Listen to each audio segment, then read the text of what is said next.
Hello বন্ধুরা, আজকের ভিডিওতে আমি আপনাদের সাথে শেয়ার করছি একদম ভিন্ন স্বাদের ভীষণ মজাদার মসুর ডালের পাকান পিঠা।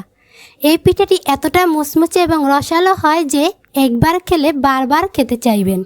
যারা মিষ্টি পিঠা পছন্দ করেন তাদের জন্য এটি সেরা একটি বিকালের নাস্তাও হতে পারে।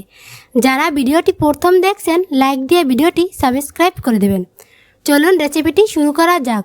চুলায় একটা প্যানে দিয়ে দিলাম 1 কাপ পানি আর দিয়ে দিলাম 1 বাটি মসুরের ডাল, দিয়ে দিলাম একটা তেজপাতা, 2 টুকরা দারচিনি, একটা এলাচ ফ্লেভারের জন্য, দিয়ে দিলাম স্বাদ মতো লবণ। এখন ঢাকনা দিয়ে ডালটাকে সেদ্ধ করে নেব। সেদ্ধ হয়ে গেছে। এ পর্যায়ে দিয়ে দিলাম 1 টেবিল চামচ সাদা রান্নার তেল, দিয়ে একটু জাল করে নেব। এখন একটা ডাল ঘুটনি দিয়ে আমি ডালগুলো একটু ঘুটে নেব। দেখুন ডালটা গোটা হয়ে গেছে। এ পর্যায়ে দিয়ে দিলাম 2 বাটি ময়দা, দিয়ে একটা হাতার সাহায্যে নেড়েচেড়ে একটা কাই তৈরি করে নেব। দেখুন আমার কাইটা তৈরি হয়ে গেছে। চুলার থেকে নামিয়ে গরম অবস্থায় একটু কাইটাকে মথে নেব।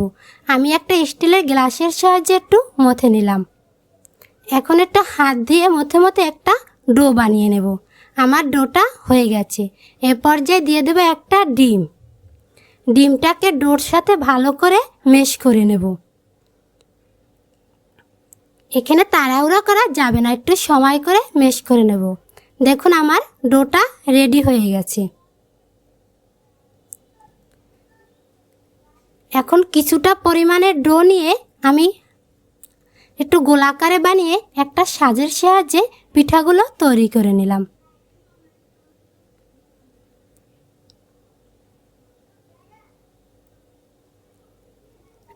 আমি আরও একটা পিঠা বানিয়ে দেখিয়ে দেব।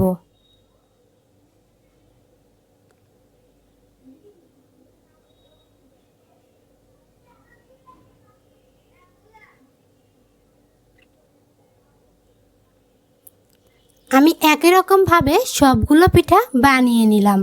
এখন একটা থালায় সাজিয়ে নেব।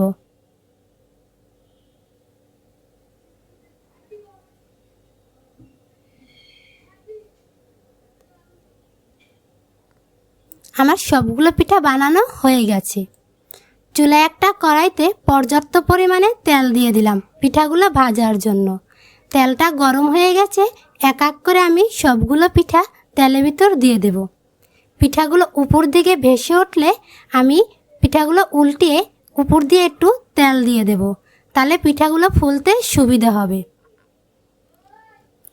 আমি লালচা আকার করে পিঠাগুলো ভেজে নিলাম। এখন একটা ছাঁকনির সাহায্যে তেল থেকে পিঠাগুলো তুলে নেব।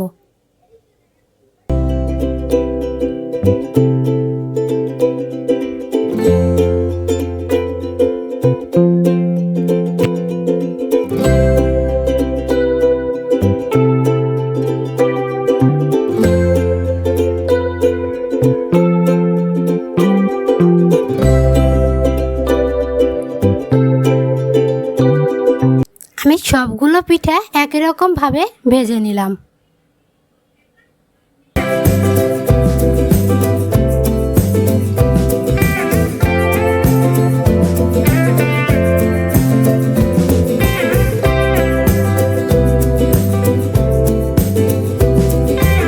আমার সবগুলো পিঠা ভাজা হয়ে গেছে। আমি আগে থেকে জাল করে শিরা তৈরি করে রেখেছিলাম 1/2 লিটার দুধ দিয়ে, আর 2টো দারচিনি দিয়েছি ফ্লেভারের জন্য। এখন আমি শিরার ভিতর পিঠাগুলো দিয়ে দেব। শিরা বা পিঠা দুইটার একটা গরম হলেই হবে, তাহলে পিঠাগুলো নরম এবং সফট হবে। এখন আমি 10 মিনিট ঢাকনা দিয়ে রেখে দেব। আমি এখন পরিবেশন করে দেখিয়ে দিলাম। আমি একটা পিঠা ভেঙে দেখিয়ে দেব।